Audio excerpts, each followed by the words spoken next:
welcome to Oh Brother, a podcast of three brothers trying to figure it all out, with your hosts, Brandon, Collin, and Aaron. On this week's show, go woot. Ahoy. Ahoy.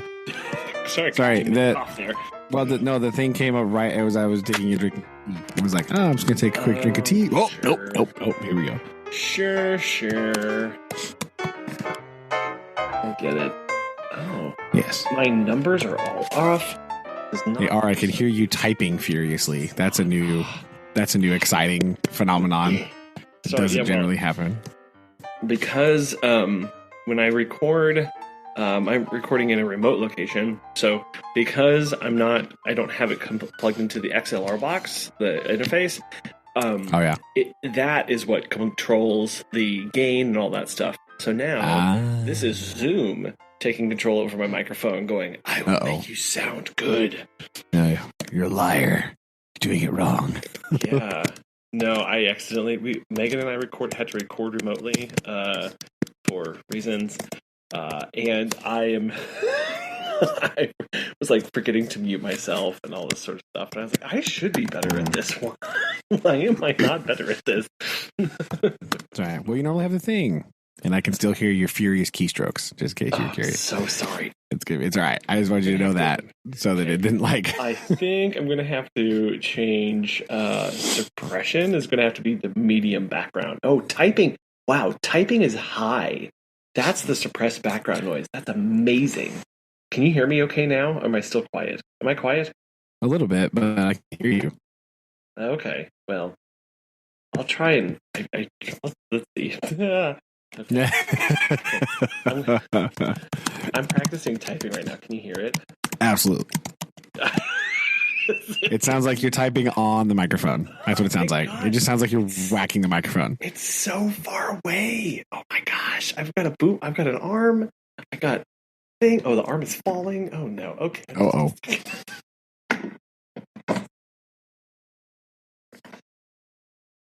I was wondering why I was having to continue to adjust this, because it was falling off of the table edge.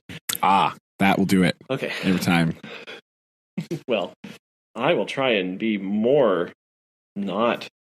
That's weird. Okay. Yeah, type quieter. What are you doing? I'm just kidding. Type more gently. Oh, hold on.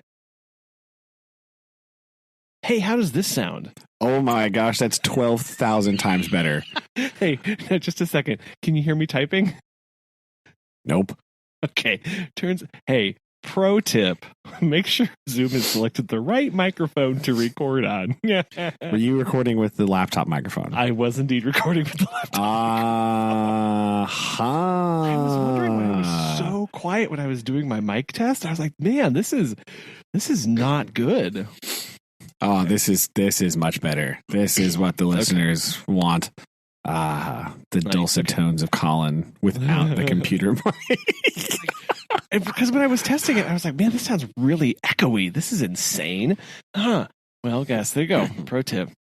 Sorry. It did sound like you were in a big room because it was picking up the sounds of a big room. So that will be. It was indeed. Yeah. Yes.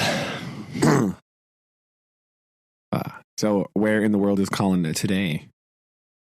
I am at Dad's. So. Well, hey. How exciting. So, yeah, I've been in Springfield all a week. It's been a week and a half. So, yeah, it's been one of those weeks.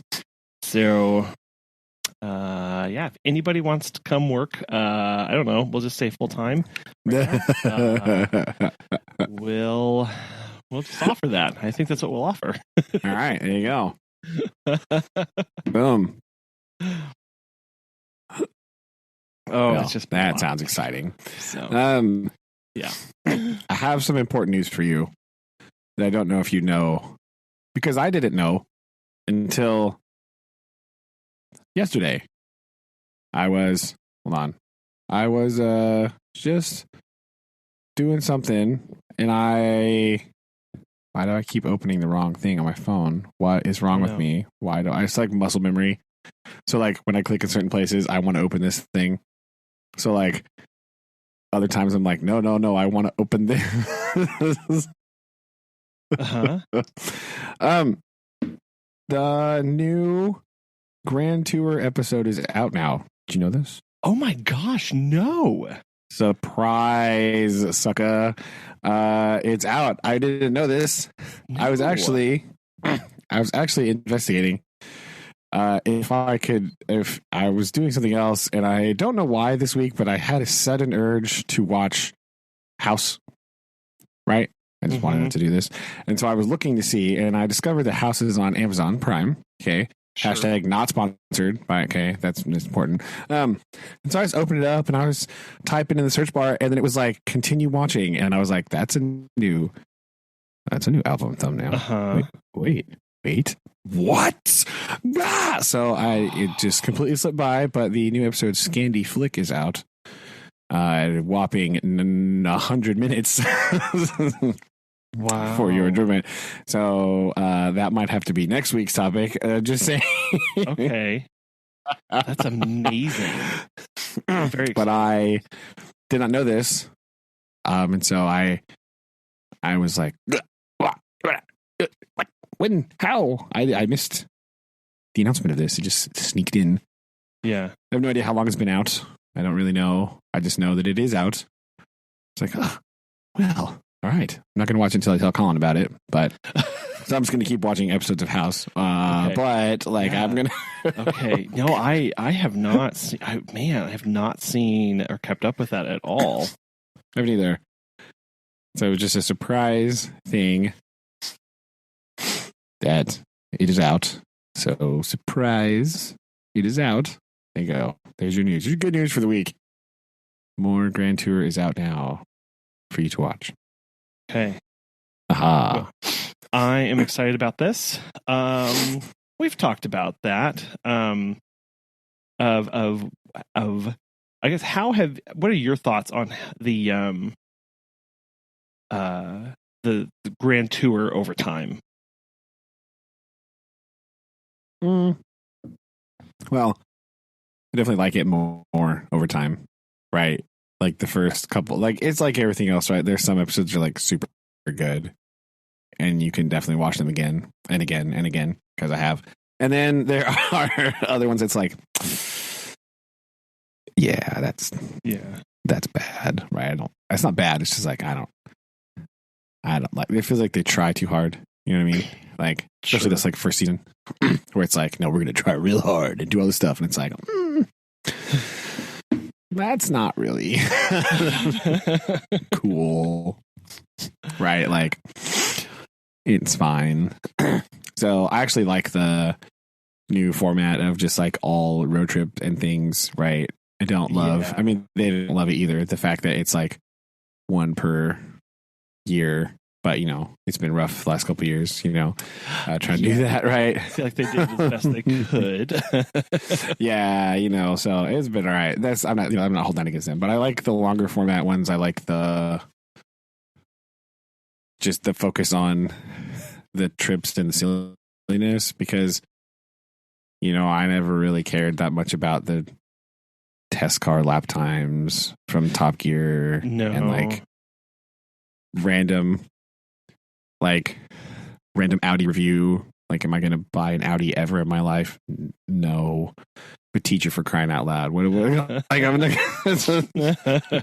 never going to have like Audi money. So that's not a thing that I care about. Like, I will say these do come in handy like 10 to 15 years later when you I mean, that's true, I guess. When you're used car shopping and when you're calling and just calling up the dealership, like, yo, I'll be by 15 minutes. Yeah. And old, like, Jim Bob at the thing is like, all right, like, I'll just set the keys out for you. I'm with somebody else, so I'm just going to lay the keys on the counter. You just come get them, whatever. Literally what happened last time. Yeah, literally what happened last time. He's just like, oh, you again. All right, So that's my basic thoughts. There's a couple. One of them, like some of them are again, there are better ones than others, right? I think Sure. that's just factual on everything. But you know, I like them because I always like the specials anyway. They were always the best part, and so I like the big longer specials. So it's fine. I like it. Yeah. No, I agree. It's been I think they kind of had to find their footing, and I think initially they kind of steered way far away from everything that could have be. I know for a while they were trying to make sure that they stayed not in their old format, because of liability reasons, but copyright reasons, like copyright reasons where they were not wanting to do that. So I think that kind of they were so used to that old format. I'm pretty sure that it took them a little while to be like, wait, like what are we doing, kind of thing. But it was, I think it's been better. I think. Yeah, I think definitely like I pulled the list back up here. I was thinking about when did they start doing that? Was that season what? The only specials start season 4, right? Yeah. So out of the only specials, right, from the newest one, like season 4, we have let's see. My favorite one is probably, if we're gonna rank these, the 4 episodes. This is the official ranking of the season 4 episodes. I would probably say least favorite is the boat one, the Vietnam boat one, because that's weird. Oh, that one was just pause on that. That one was really hard because it was too contrived for me. If they had actually gone out and had legitimate boats and like done their usual with that, it could have been so good. But because Jeremy had like the $1 million exact replica, kind of thing. Yeah, it was just like, too weird, right? Yeah, it was. And then I would say the next best one would be the French car one, right? And then their second place would be the treasure hunty one, the piratey one, and then the Scotland lockdown was my favorite one. I just like that one a lot. It was the funniest one. Oh, because it was the most like chill, the most like just like a random old school cheap car ones. I like those ones the best. Yes. Yep. Yep. Was that the wait? Oh yes, yeah. That's the why the cars never took off, the 70s cars, right? Yeah. That one was more true to form. But again, it was like, why? Let's think. Why was that one so good? Because they had a lot of constraints on themselves. Yeah, right. Like it's better.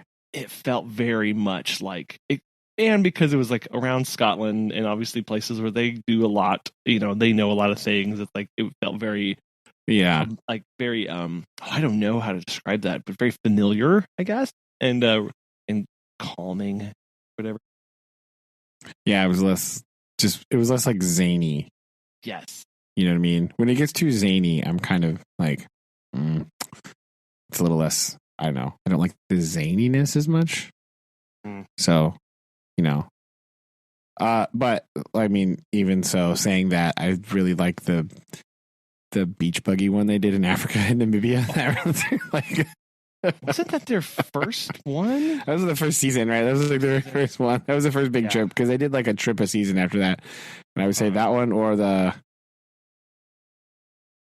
Mongolia one. That one was gorgeous. That's probably like the best one ever. Yeah, that one was so good.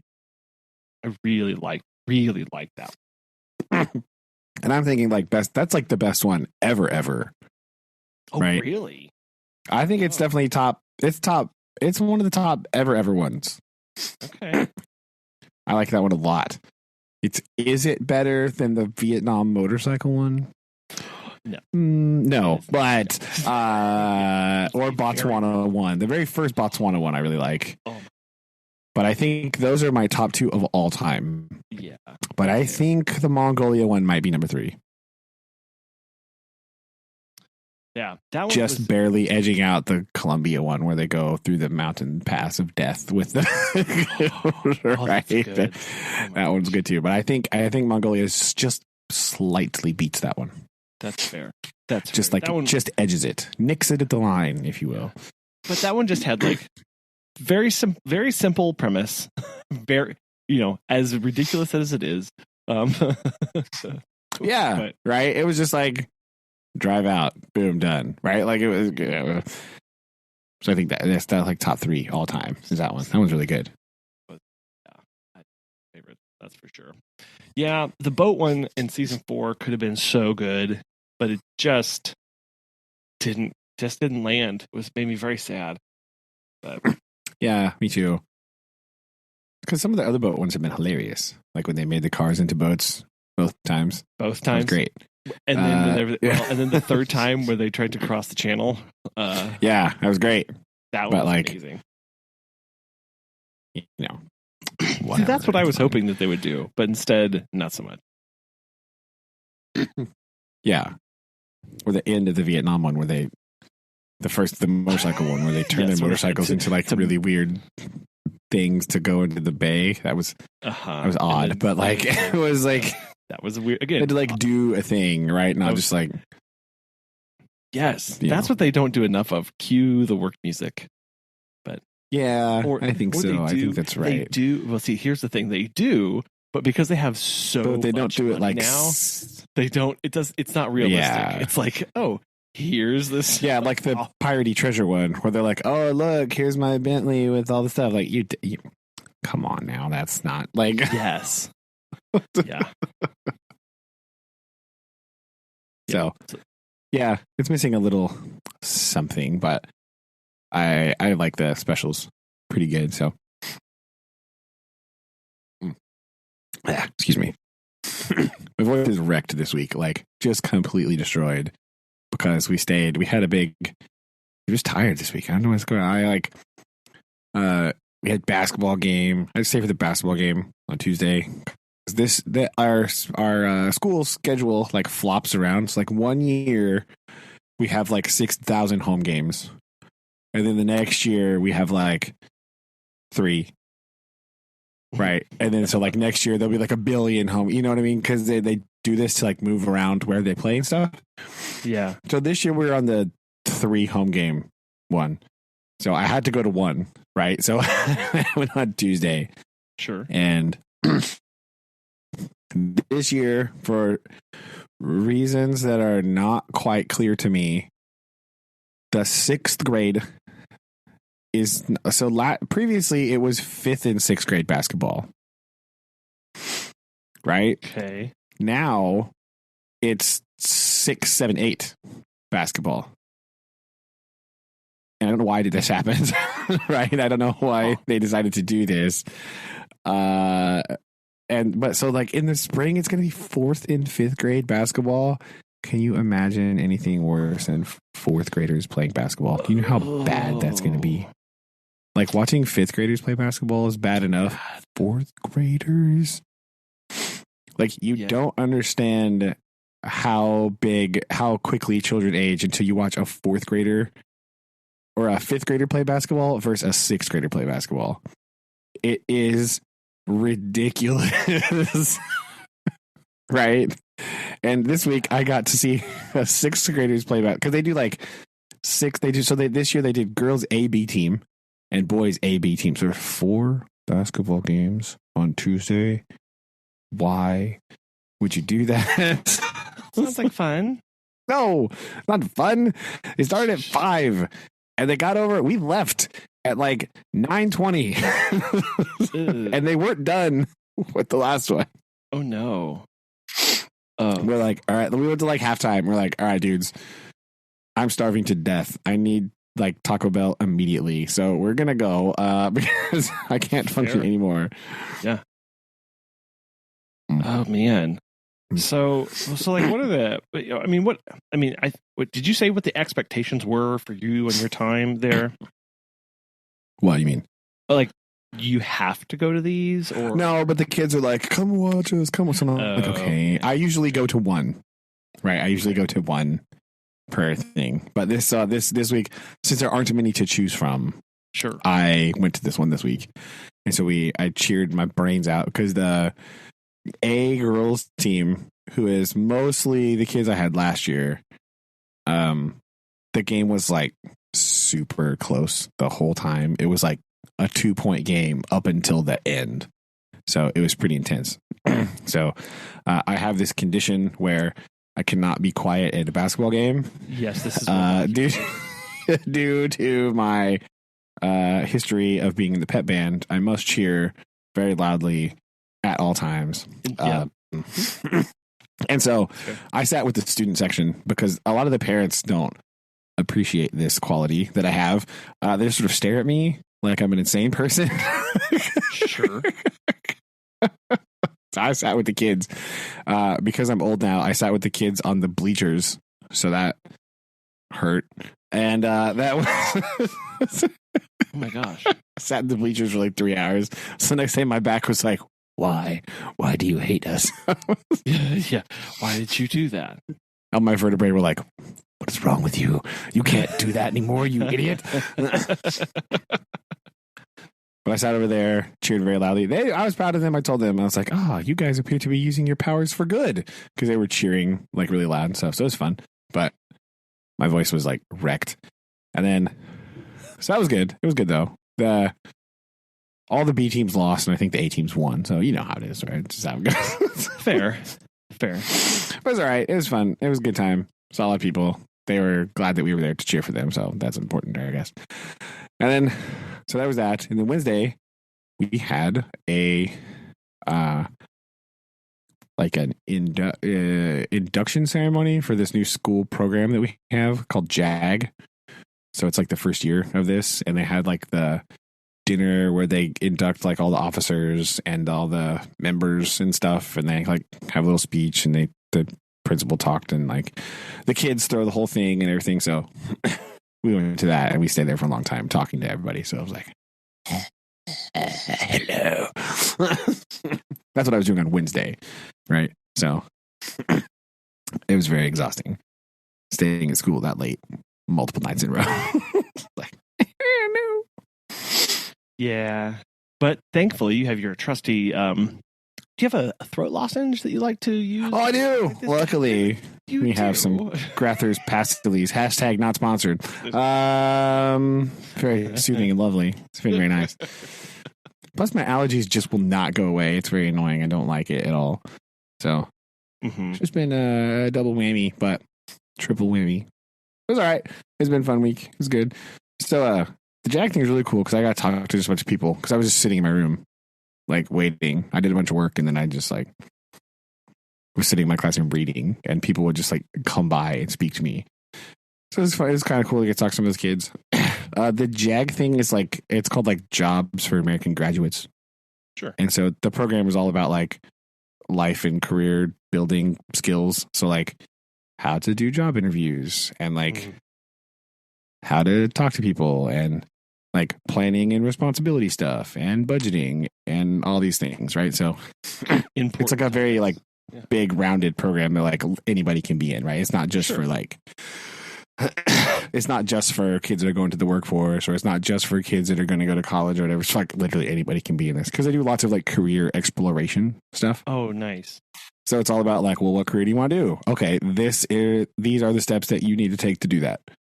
No matter what it is, they talk about what you need. They do this, they do that. They like do all these things to kind of get you on that path. So I talked to a bunch of the kids, and it was pretty cool talking about what they're trying to do. Some of the seniors, right? We talked to them a little bit, and then some of the younger kids, they were just talking about how they like the program and everything. So it's pretty cool, pretty fun times. But boy, that was exhausting. So what was? Did you say what your role was in that? Or are you just overseeing and? I just was invited. Okay, I was invited to the thing. The kids invited a bunch of the staff members, and so we just went to support them.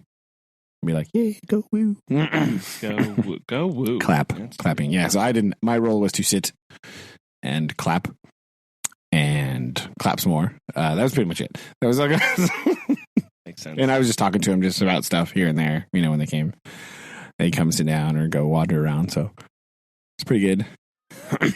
Pretty good times. So my friend runs the program. So like, oh, okay, yeah. Yeah, I think those kind of programs are really, really important. It's one of those things of like, sometimes in life, knowing what you don't like is I think sometimes easier than finding out what you do like. Yeah, right. Well, and you know, you have this like perception of like, oh man, I'm graduating high school, everything's gonna be great, and then you graduate high school and you go, now what do I do now? Yeah. Right. So like,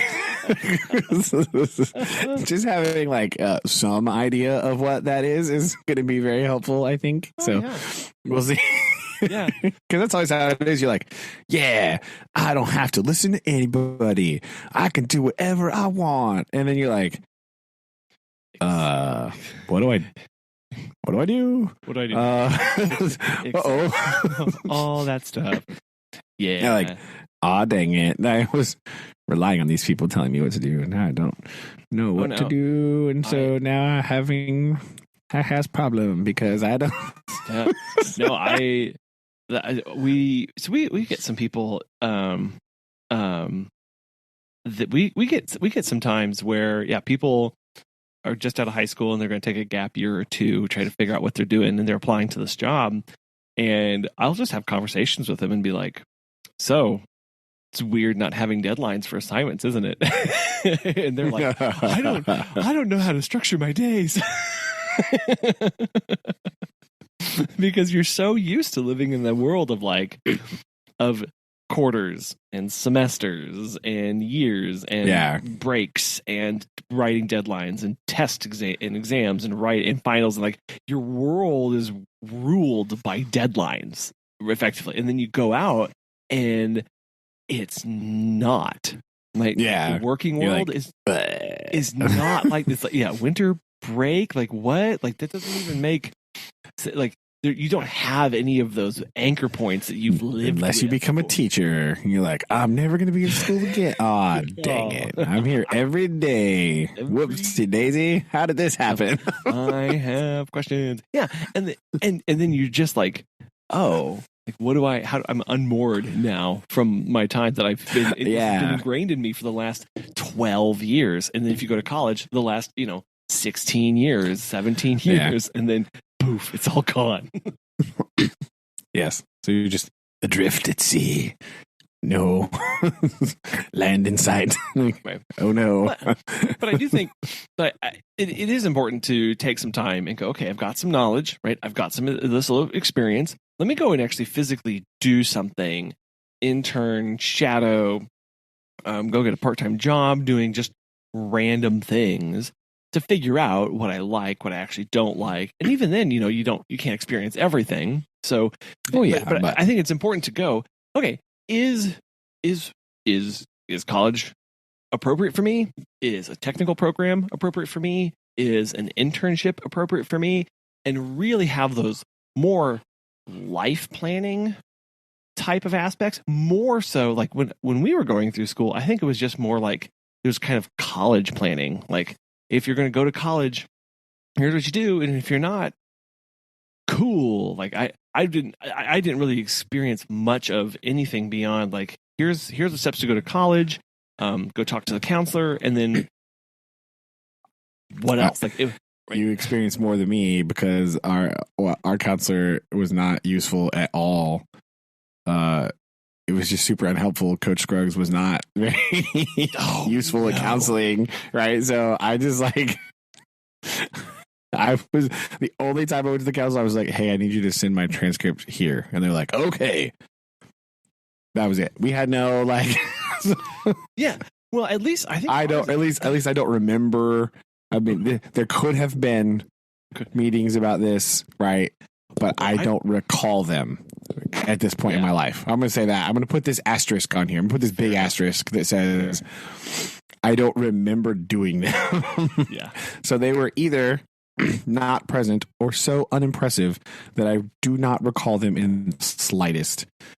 Granted, that was a very long time ago at this point. That was basically 20 years ago. Ouch, that hurts. Like, dang it. Yeah, take that. That's yeah, but it is. Actually, it will be. This will be 20 years this year. Right? Oh, yeah. Do they have a reunion? No, probably, but I'm not going. Oh, come I want to do on. that. Why? I didn't go. Yeah, I didn't go. We had a 10-year, and Megan was like, "Are you gonna go?" We did too. I was like, "No, of course not. Of course not. I'm not doing that at all." Yeah, I want to do that. Yeah, no way. But that is more important than ever. Of going, let's do some life planning, as opposed to just thinking about and like really thinking about skill sets and knowledge needed, as opposed to just, well, everyone obviously needs to go to college, because everyone doesn't, right? That's a lie that I think has been sold time and time again. Oh, yeah. But I think it's also it's important not to go too far the other way, and like just I think the important sentence is everyone could go to college. Oh yeah. Right. Yeah. I think that's important. I think could. I don't because could if you want to. Not should or need to. Yeah, not have to, not need to, but you could go. Yeah. Right. It's a possibility. You know what I mean? I think that's the important thing, because like, yes, I have heard people talk about like, because whenever I was younger, I do remember like, that's how it was, just like college. That's all they ever talked about. Yeah. And like, this this day and age, it's not really, it's not always necessary, but I don't like it when people go the other way and say nobody needs college. That's also not true. No, I would like my doctor to have gone to college. Yeah, right. There are things about college that are good, right? There's very negative stereotypes about like certain parts of college that are unfortunately glorified and true in some cases, but not others, right? So like there are people that swing the hardcore other way and say no one needs to go ever. But then that's not helpful, because it does benefit people, right? Like it does. It just does. Like it's how it works. So there's not, does everybody need to? No. But should it be available to everyone to choose if they wish? Yes. Right. And then it's fine, because you choose and you do whatever. But like you have to be the person to choose that.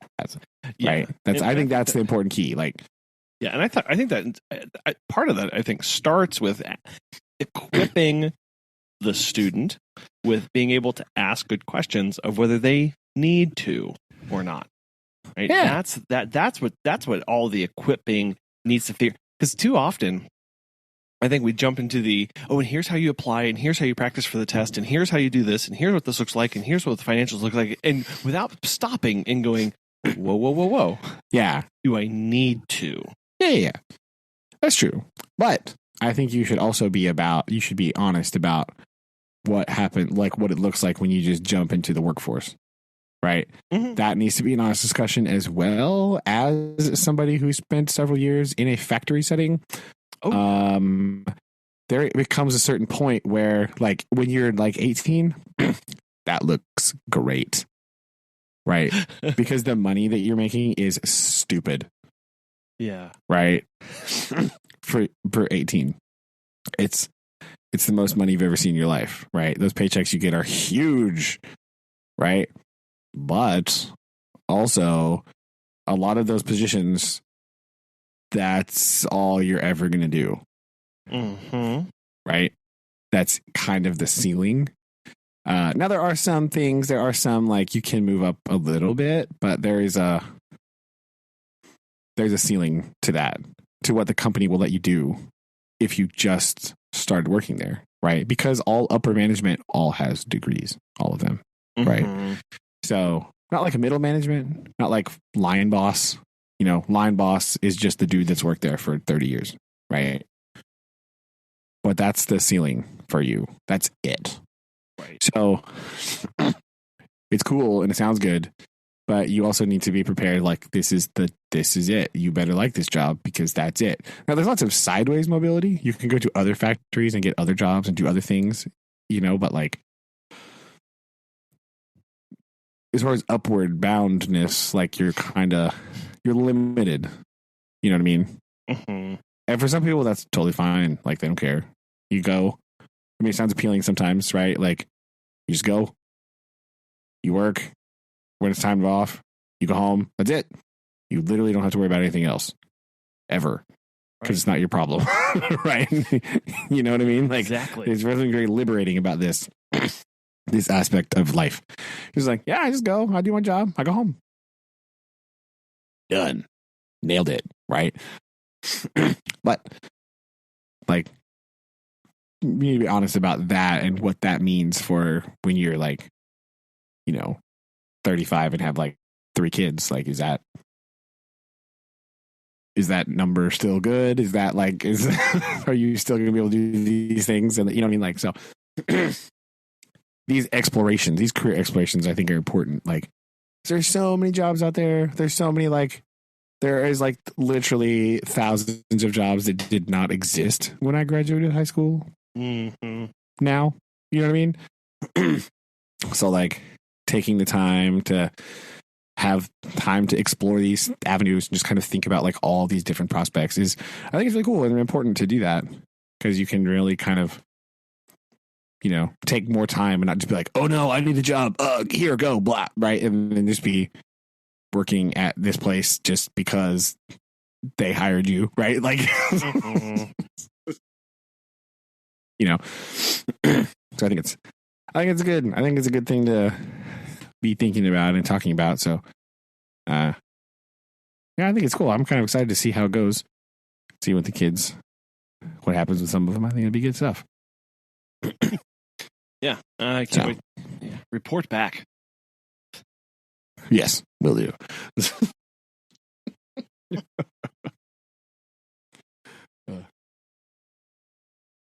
Yeah.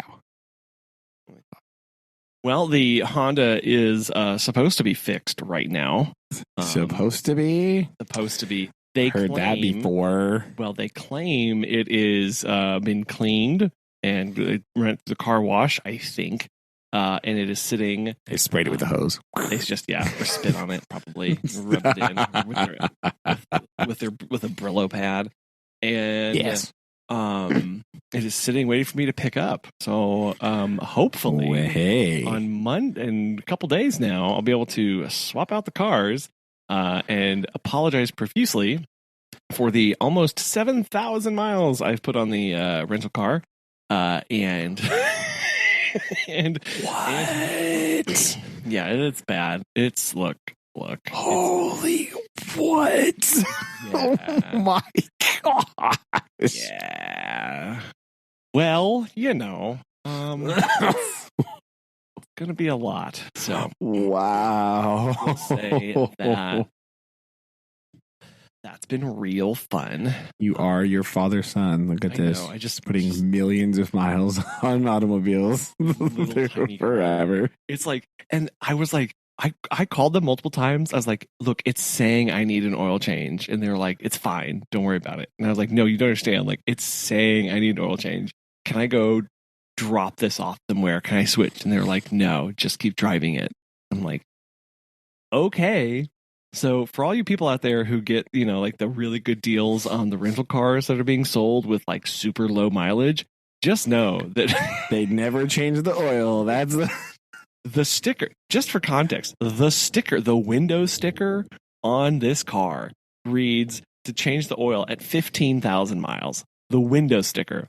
Guess how many miles my car has on it right now? 22. No, 41,000. Oh my gosh. Now, I obviously did not get it with that. I picked up the car with 34,000 miles on it, and it was saying the day I picked it up, it said maintenance required, see dealer. Okay, oh my gosh, that's good. It said that for over a month. Every time I get in it says that. And I called them the first day and I was like, look, I didn't even leave the lot. I walked back in and I said, I need you to come look at this. And they were like, oh, it's fine. It probably just didn't get reset. And I was like, okay.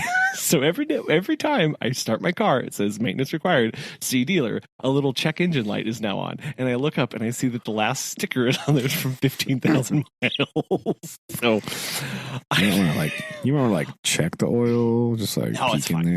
It's fine. Just like, also, is there oil in here? Also, they didn't give me floor mats.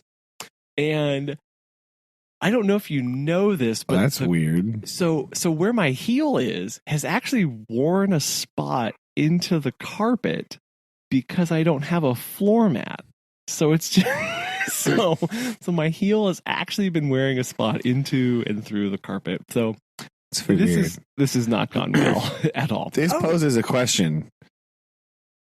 What happened with the previous renter that rendered the floor mats unusable? Yeah.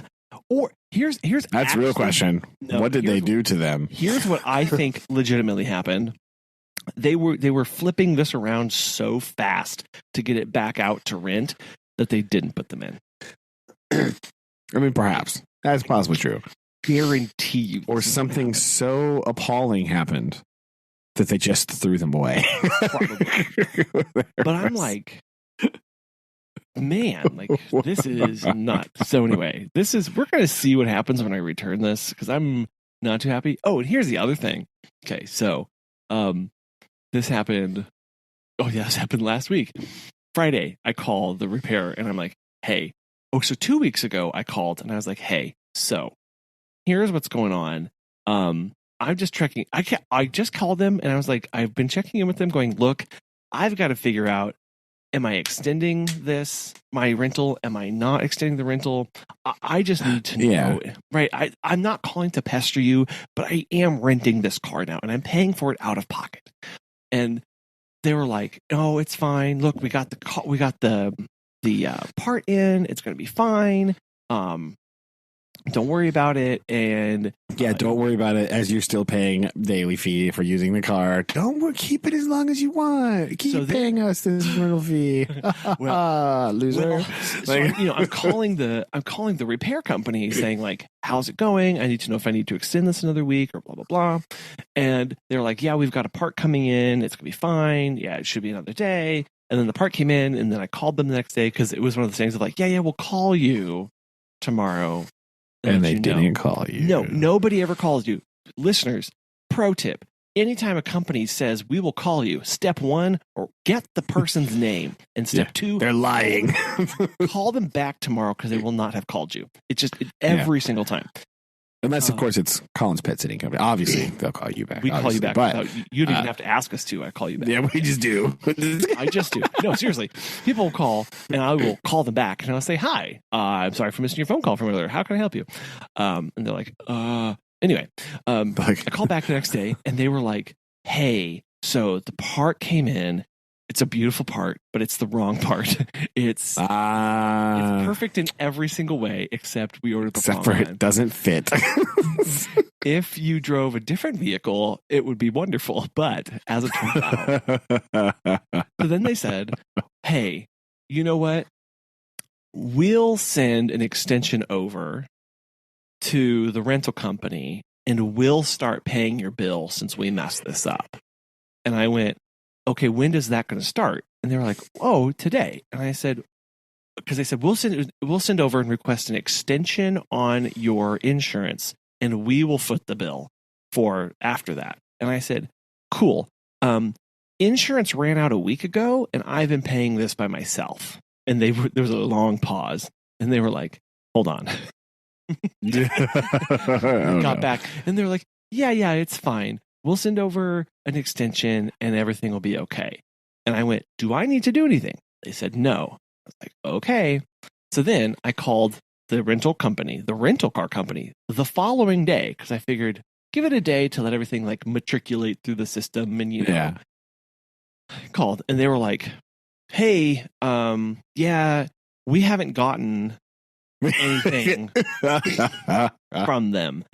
And I went, "Really?" And they said, "Yeah. Also, here's the thing. They, the repair company, have been doing this a lot lately, and we haven't received any payment for the rentals. And our manager is not wanting us to do these anymore. But let me talk to him." And I was like, I appreciate that very much, because I cannot give this back to you. I am very much stuck in Springfield right now running a company because of whatever.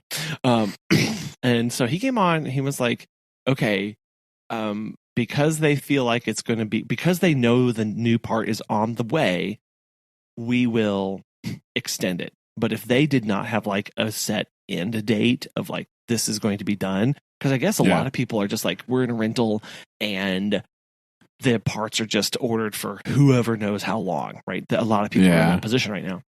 So then I was like, sweet, cool, thanks. I appreciate that very much. And we need to talk about the hole in the carpet that I'm rubbing through with my ankle. Bye-bye. Have a good day. Tape on it. I called the collision company and I was like, hey, I just need you to be aware that, and I said, this is not me.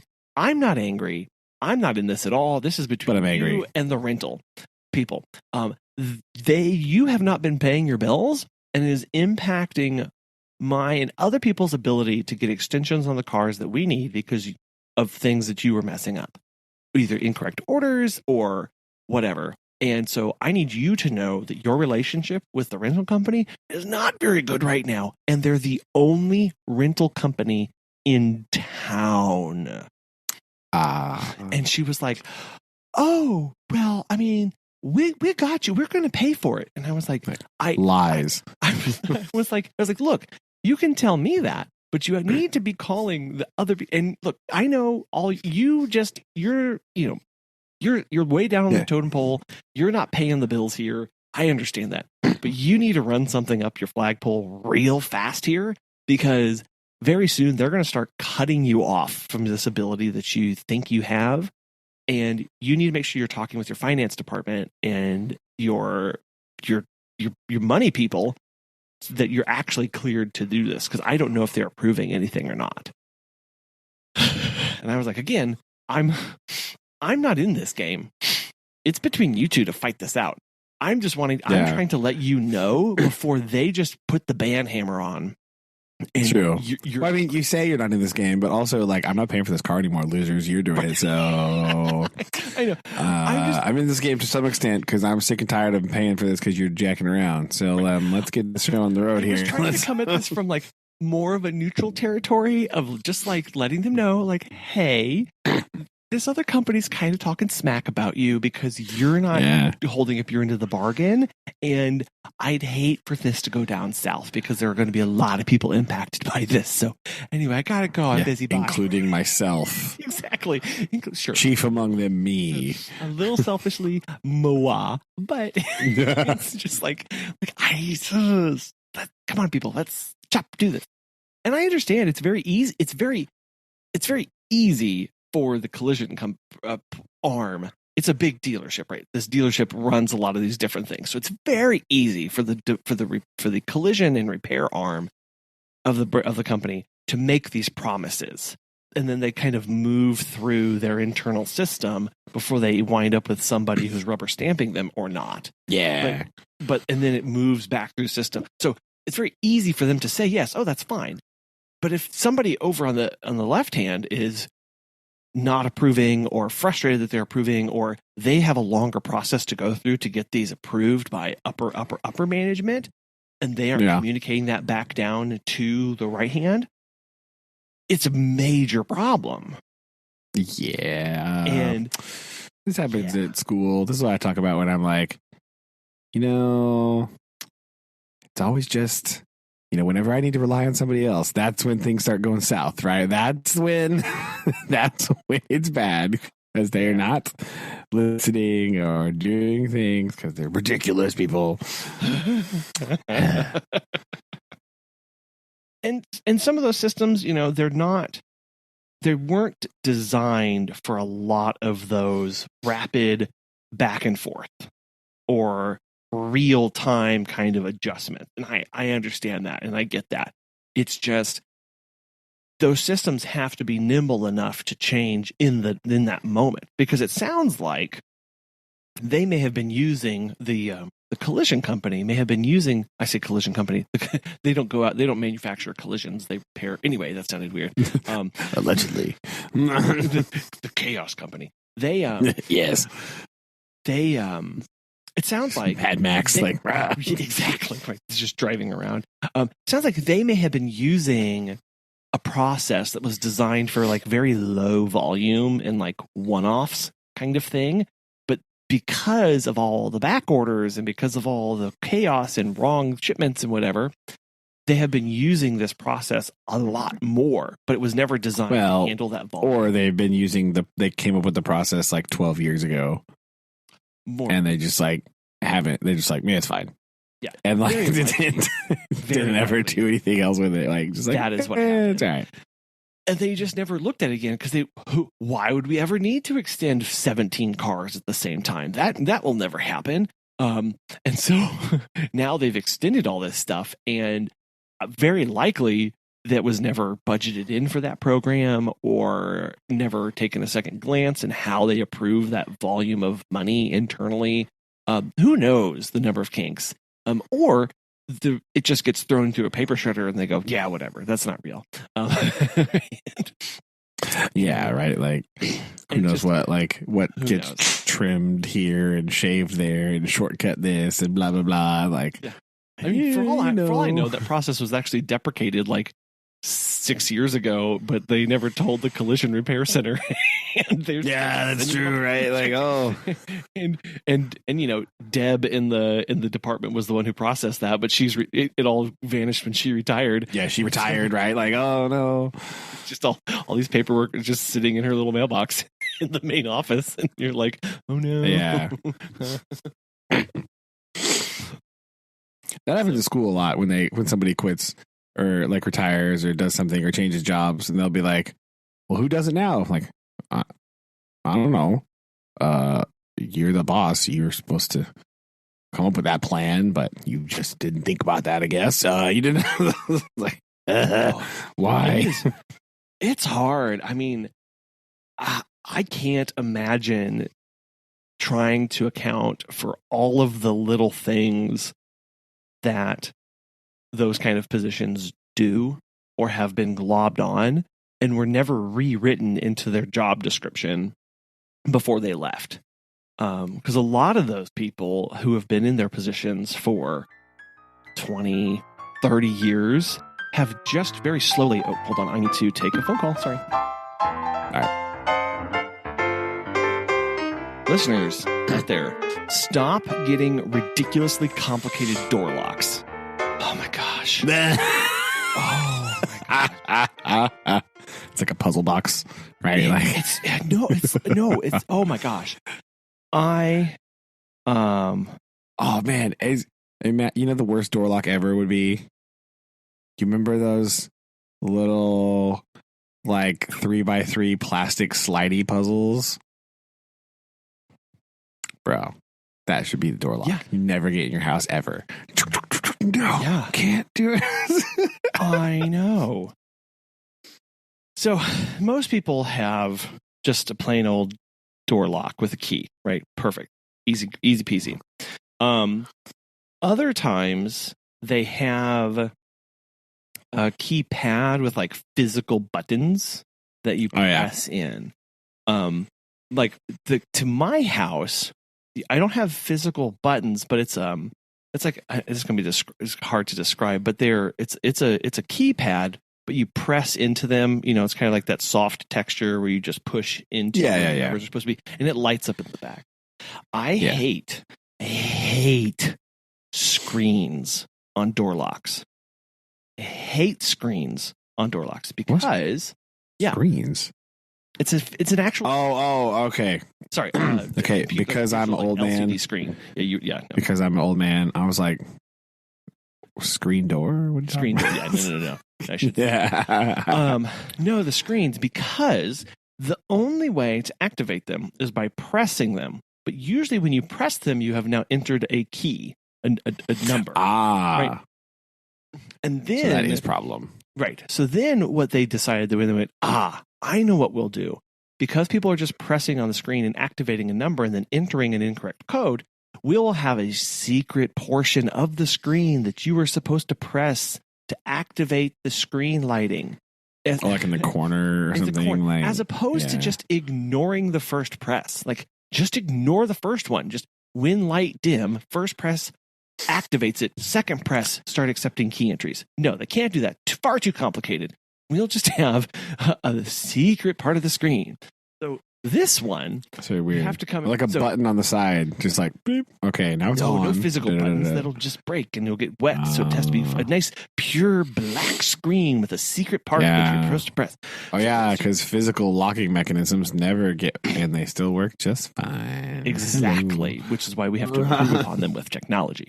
So this screen has now caused not one, not two, but 3 issues with my employees, even after me sending a video of a how-to, which is fine. It's a ridiculous code. It's a lock. So what happens is you press up, it's completely black. You're supposed to know that in the lower third of the screen, you press. You don't tap, you press. It's a very key difference because a lot of times people just come and just quick, like, tap. No, press. Yeah, press and hold and kind of push in. I would too. No, press and hold. That was the first part. We had an issue with the sitter this morning who was tapping it and not pressing and holding it to activate the screen. So once that is activated, you get 3 circles that show up that are divided into thirds, each with a number on them. And you are supposed to know to press on the number, not the individual circles. So that was what confounded the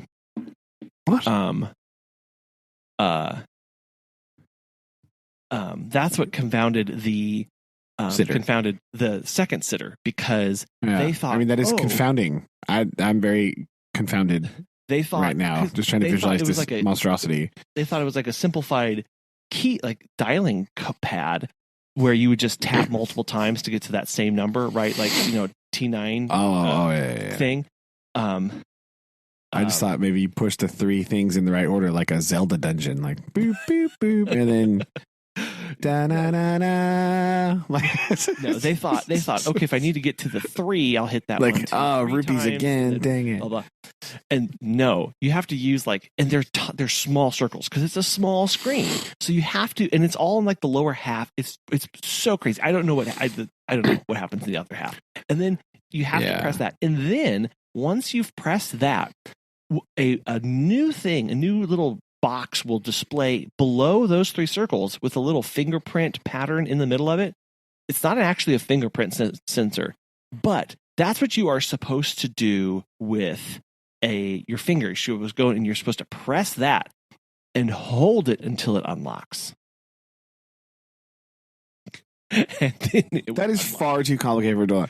I'm just gonna stick with my key, thank you. Like I'm just gonna click. And if you really wanted to get fancy, on the side of it is an actual legit fingerprint sensor where you could program in your thumb. Yes, and that would bypass all of this Rube Goldberg machine to unlock your door. And I actually just did a visit today with somebody who only has a fingerprint sensor on their front door. There's a physical key and a fingerprint sensor. The only 2 ways to enter their home. So like what? I don't. Yeah. And they were I'm like, just gonna use a key. I'm fine. And they were like, that's they're like, well, we can get your finger programmed in right now. And I was like, that's no. That's super fancy. Here's the thing. I have 2 other be staff me members coming every time. who are going to be doing this. And if we're honest, I don't know how long they're going to last. So in another 3 weeks, I don't know who I'm going to have. Could be a different 7.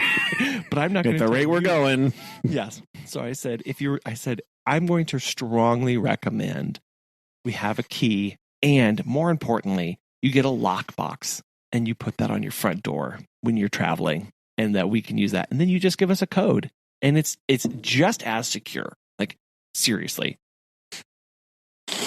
I mean, like, that's the weird part about all this stuff. Like, a door lock is a door lock. It doesn't really matter how you lock it. If somebody hits your door with a crowbar, it's coming open. Right? Like, that it doesn't matter, right? It literally doesn't matter. It's just how you use it. So just use a key. Like, what is the ball? Yeah, they're all trying to find, to I don't know. They're trying to solve a problem that doesn't necessarily exist. Exactly. Right? You have two things that are pitted against each other: security versus convenience. Okay. Yeah. And so, like, it's, apparently, like, so the concept would be like, so you don't have to have a key, right? Except for you have keys in your life. It just exists. Like, if you work in a building, you have a key. If you drive a car, you have a key, right? We're talking about America, so everyone drives a car here. It's mandatory. It's just like literally required. You have them. It's not like, it's not like you're going to be keyless in your life. You know what I mean? You have something, even if you have like a fob or whatever, like you have to have something. So like, and as far as security goes, it's not more secure. Like, you could lose your key, I guess, or somebody could steal your key. That's a thing that could happen. But I mean, I've test driven, I've 700 cars at this point, and I did test drive my third Tesla. Anyway, it's not important. So it's a different one. Oh God, it's a different one. Okay? It's different. You're getting a Tesla, aren't you? I know I'm not. I can't. Literally can't. It's not. I was doing the math, and I was like, to make the drive from, because like sometimes some mornings I'll get up at 5:30 to drive to Springfield, which is 120. It's 120 miles. And then I spend all of my day doing nothing but driving. At what point am I going to be able to pull over and spend an hour charging? I don't have right. So anyway. But like, even they have little credit card shaped things or a fob. And there's a thing, right? I guess technically you can, yeah. I know so Apple's trying to get people to put if you have a certain kind of BMW, your key can become your phone. Yes. Tesla can do that too, can it? No, you have to have, or is it just the physical object. Just the card thing, maybe. Just the card.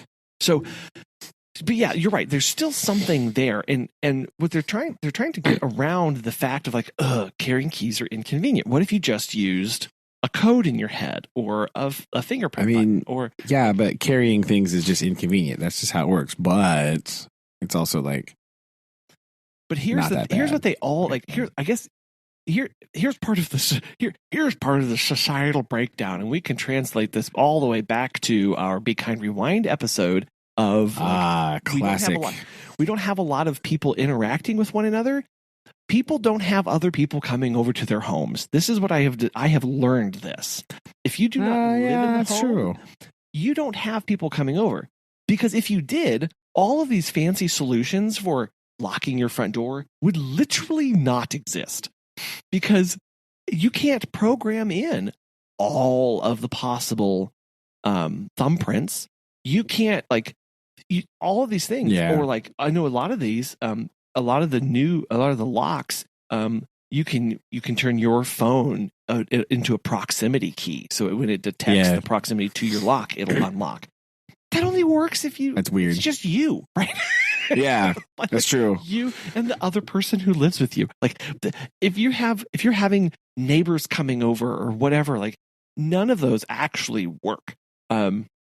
And sure, the key of like dropping it off at their house or mailing it to them or leaving under the gnome in the front yard, like all those things exist, but like they were a practical solution to, I need other people access to my home. And none of the modern ones really allow for that to happen in an easy way. Yeah, it's a good point. It's also really weird to think about. Like, I can't, like, I don't know, like, why. I mean, I think it's just because, like, I have keys for other things in my life, right? Like, I have keys for the school building and my classroom, right? That's kind of it, right? I don't have lots of other ones, but yeah, I have a couple.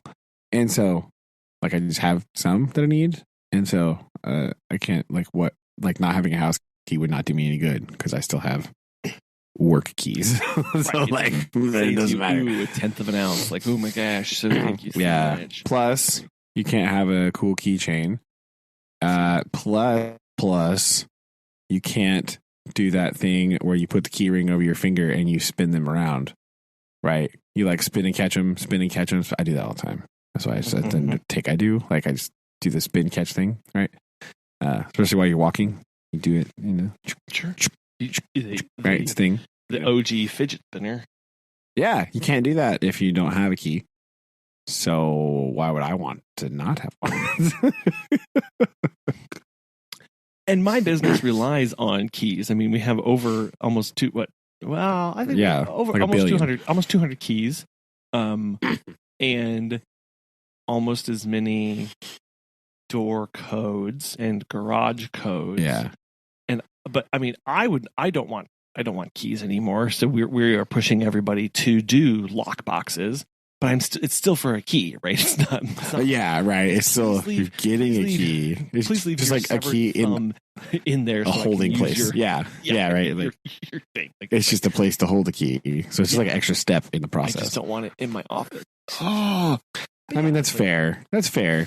But, like, you know, still, meh. Like, so that was very. That's very traumatic. Very traumatic. And, you know, because then the staff are late to other things and the dogs are inside barking and all this stuff. And you're just like, and you enter the code wrong and the police come and, like, it's the whole thing. Right? Like, this is what. Be like, I'm the dog walker. I can't. I'm sorry. Look, my shirt says pet sitter. I'm labeled. In big bold letters so you can see it from far away. Please don't hurt me. Don't tackle me. Exactly. Oh dear. Well, before we go, I think I would like to just tell you about the nerdiest purchase I've made in a very long time. Oh, this must be good considering some of the purchases. Reach for it here. I don't know if you saw my picture I sent you earlier, but I have purchased a book called Old English Literature, A Short Introduction. I did not. Yeah. Okay. Yeah. This is what happens when you read too much Tolkien. I've decided this is where this came from. This is I haven't read it yet, obviously, because I'm still doing some other things. But this is this was a purchase spurred on by my reading so much Tolkien's work. It's like, I wonder, like, maybe you should try to read some of the stuff that inspired him to write things. And since that's what he was reading and translating all the stuff, kind of what I was like, known for. Yeah, right. If he's doing Daniel Donahue, yes. Donahue. Yes. Okay. Yeah. Yep. Yes. So this is my first foray into foray. There we go. Foray into foyer is the entry into. I was like, wait, no, that's the entranceway to a house. My tired brain. This is my first little introduction to old English literature, which I have not read any in like a very, very, very, very, very long time. 20 years, actually, to be exact. So I'm interesting. Structured around figures from Anglo-Saxon culture: the vow, the hall, the miracle, the pulpit, and the scholar. That is it. There you go. Just kind of like about early Anglo-Saxon literature and all that stuff. And so there's a couple of books I have earmarked on my list to buy that are the works in question, Oh, like a collection of works, right? So oh, like and he edited. And he was a co-editor of the version of Beowulf that I have. Oddly enough. which I mean, there's like 7,000 ones. Which ones do you have? Oh, the Seamus Haney book. It's the one with the chainmail photo from the back. Oh, that's the one with the side by side print, right? Yes. Yeah, that's a good one. He's a co-editor on it. There you go. Yeah. That's the cool version that has the left page is the original text, and then the right page is like the modern translation. It's that's sweet. It's really one of the only ways to actually read it. It's That's true. Really neat. It's really cool. Speaking of which, I know Tolkien has a Beowulf translation out there. He does. Yeah. I don't know what it looks like, but I think I have a copy of that. Anyway, I really like this one because it, especially whenever you, as for me as an introduction to this kind of stuff, it was very eye opening. Of just like, oh, I think probably because I got this when I was taking French 1 and French 2 and was going through that process as well, and then this of like, oh right, we're also translating from these other things. This is pre-French influence English roots right here. Blam! Here we go. Yes. Yeah, which is it's pre-William, right? William. Mm-hmm. So okay. That is that's on the line. I don't know when I'll get to this, but that is on the cards for things. I don't really recall the thought process that led me to this eventuality, right? However, part of it did entail I was finishing reading some parts of the Silmarillion, and I was thinking about like, people dog on the Silmarillion. They say it's really hard to read. They don't really like it. It's difficult, right? It's like famously hard to read because it's just so wordy. It's a tome, right? It's a tome, but Tolkien is wordy anyway. Like even like just passages in like the Two Towers are just like, okay, man, let's go. But when you kind of slow down and read it, there's a certain way that he forms words and that he puts sentences together that is extraordinarily satisfying to like say. So when you say them, it's just like it has a mouthfeel almost. I really don't know how to describe it, but it has a way of like his prose sort of rolls in a certain way, like I guess, and it's just very kind of satisfying to go through. And so I was thinking about like, I wonder where he got that from, right? Like, why does he write like this? And then I kind of feel like I've, figured, it's probably because all of his influences are Anglo-Saxon literature, right? So I thought, I wonder what some of that stuff is like. But as that isn't a kind of inaccessible thing to just like, I'm just going to read this, right? Like, indeed, ancient literature in general is quite inaccessible. It's very difficult to read. It's very weird. Like, I've also been reading Myths of Mesopotamia, which is like translations from like these weird tablets that were found, all this stuff. And it's weird when you read it. Right? It's weird for different reasons, right, than Anglo-Saxon poetry. But it's weird in its own right. Partially because it was meant to be spoken, and the written down version are like the Cliff Notes part, where it's just like the main idea, and the orator was supposed to embellish and add all the stuff, right? So it's its own special, like, kind of strange. Well, I think that's part of we forget that Tolkien was, he was a linguist, but he was a philologist, right? So he studied like oral and written history of actual language. Like it wasn't as so. Yeah, it a lot of that stuff is like when you look at his works, many of that is kind of him applying his study of other languages to a different world. It really is. Yeah. And we talked about that before. Like, I think he ruins you from reading fantasy fiction, because like the way that he does world building is really odd. Like all of his world building is written down somewhere else. Oh yes, yeah, right. Like you don't get to see it. Especially like when the Lord of the Rings came out, like there was a whole bunch of back stuff. It was all in desks, and famously he just writes on like random pieces of paper and like stashes them in piles. Right, like it's very chaotic.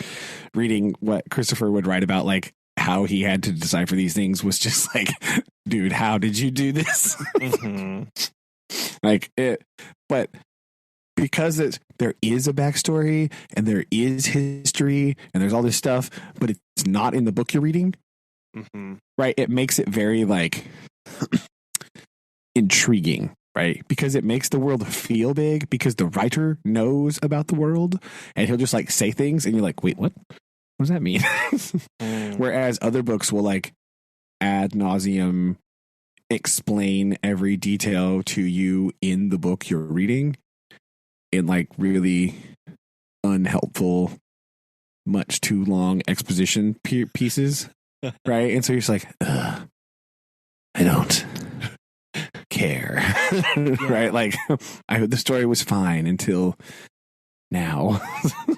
Right, it's like it's a very different experience to read, so it kind of messes you up. You're like, oh man, I like this. Well, why is this other person writing this book that's much longer than it should be? Because they're just expositing at me. Well, because they're not kind of doing anything with it. And I think that's his. I remember when he didn't just tackle Beowulf. He actually went and wrote a literary critique of it. Yes. What's I forget what it's called. I don't. Yeah. Is that the? What is it called? Something in Monsters, right? Monsters in Critics. Okay. Where I knew Monsters was in there somewhere. I've read portions of that, and that really is. I looking back at that in the time, he really basically pushed literally everything else aside, like all of the scholarship that had been done up to that day on it. And he was like, forget all of that. Let's focus back on the poem. and he really refocused a lot of that around like it's a world building poem. It's built, every aspect is meant to build like blocks on a piece of a puzzle, not just a narrative, not just a story. It's like it's actually building something. I think that's a really interesting fine-tuned take on that of too lost we get in the narrative when we forget that we are building something. I say we, like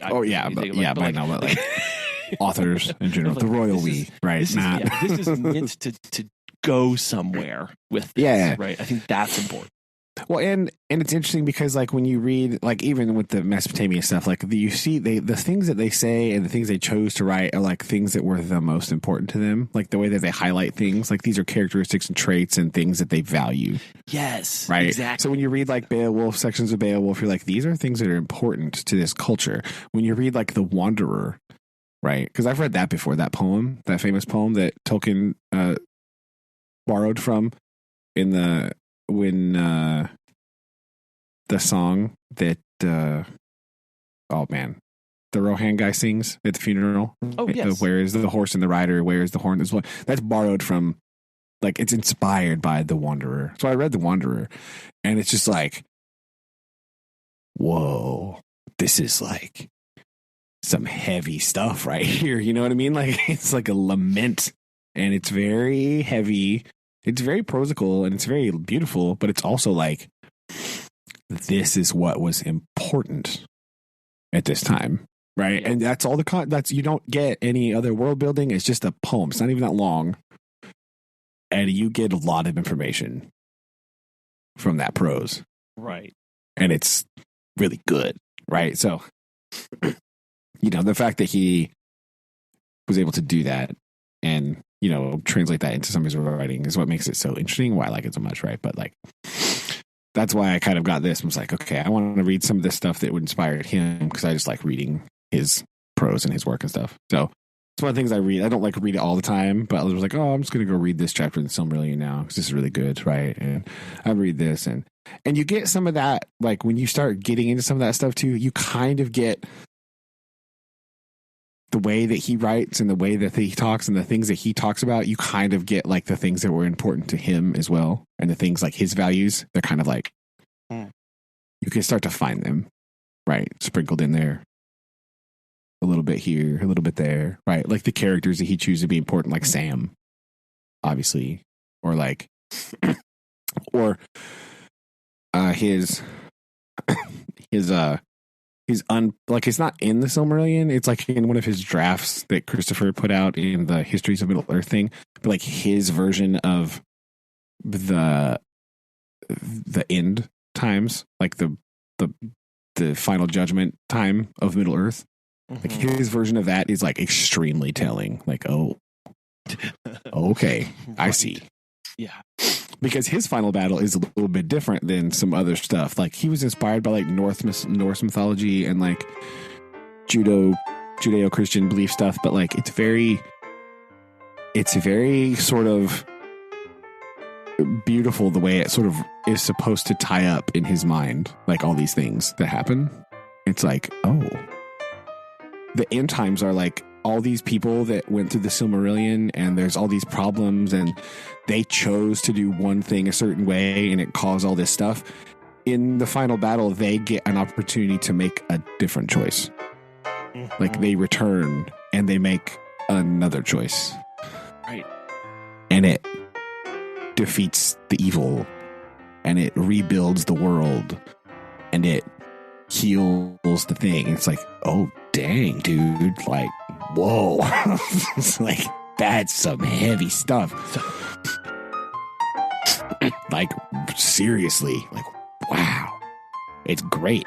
And, you know, he didn't publish it because he's notorious for like, okay, well, I'm not quite done. I'm going to tweak this. I'm going to do this. Right. And it like wasn't exactly how I wanted it yet. But just that outline of how it goes, it's like, whoa. Like, okay. And it makes some of the stories in the Silmarillion even more like, oh, wow, that adds a whole other layer to this. Like, dang, like, it's crazy. So, it's very connected and thought through. So, yeah, that was my inspiration for this. Well, I am looking forward to your critique of some of the works there. Yeah, so not promising that's going to be anytime soon, ladies and gentlemen. It's got lots of stuff to do, but yeah, that's what we got there. Roger. Nice. Yeah, I like it. I can't wait to hear from that. Very good. All right. Okay. Yeah. Well, we'll lock it up there and see what happens tomorrow. All right. Awesome. Love you. Love you too. Bye.